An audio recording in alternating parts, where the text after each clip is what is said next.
Hey, what's up guys?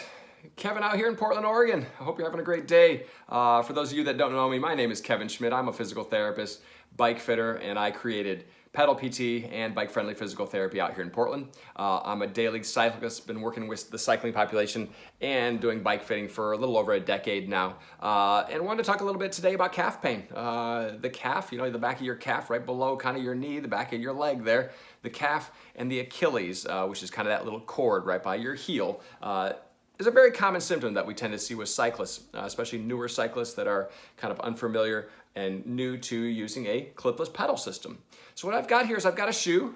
This is my dirty shoe. But basically, if we flip over a cycling cleat, we've got this cleat position. This is from Crank Brothers. It really doesn't matter if this is a road cleat, SPD, you name it, it's fine. The process of, or the point that I'm trying to get across is, with calf pain, we tend to see the cleat too far towards the toes.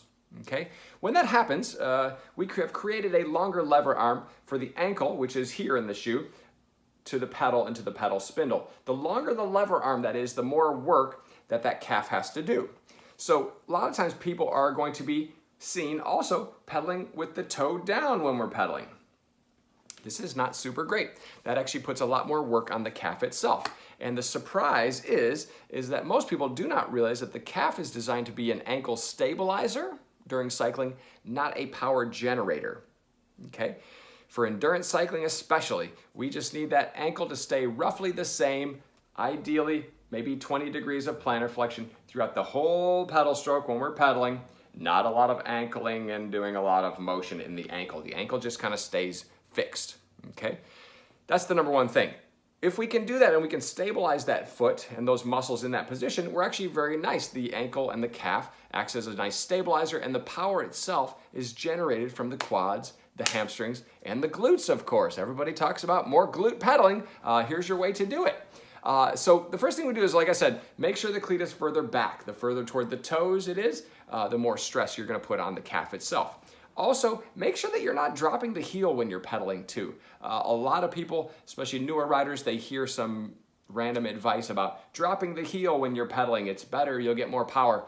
I'm not sure if that's the case, but you're putting the calf in kind of a vulnerable position, in a stretched position as we're putting force through the pedals. And you're basically just kind of asking for strain, especially of the Achilles and the heel and that kind of area. It's just not designed to work like that in cycling.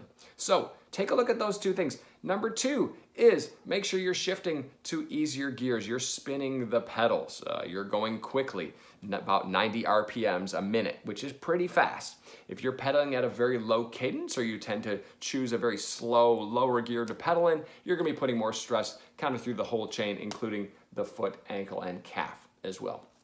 So give those two things a check.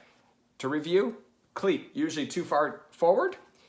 Clients usually pedal with toe down. That's probably an effect of being saddled too high. We need to teach them to let the heel drop down a little bit more and stay in this position as we pedal. You're gonna be much more efficient as a pedaler and being able to ride a lot further distance with a lot less stress to the system if we can focus on that. Also, if we let the heel drop a little bit more, we're gonna get a little bit more hamstring, a little bit more quads, a little bit more glutes. And so therefore a much more efficient pedal stroke and a much more enjoyable ride out there. So if you guys do have specific questions, please reach out to me. It's kevin@pedalpt.com, or feel free to find us online at pedalpt.com. Hope you guys found this useful, but very simple things you can do to eliminate calf pain. There's other stretches and things associated with that, but please give us a call if you need a hand and check it out. See you guys.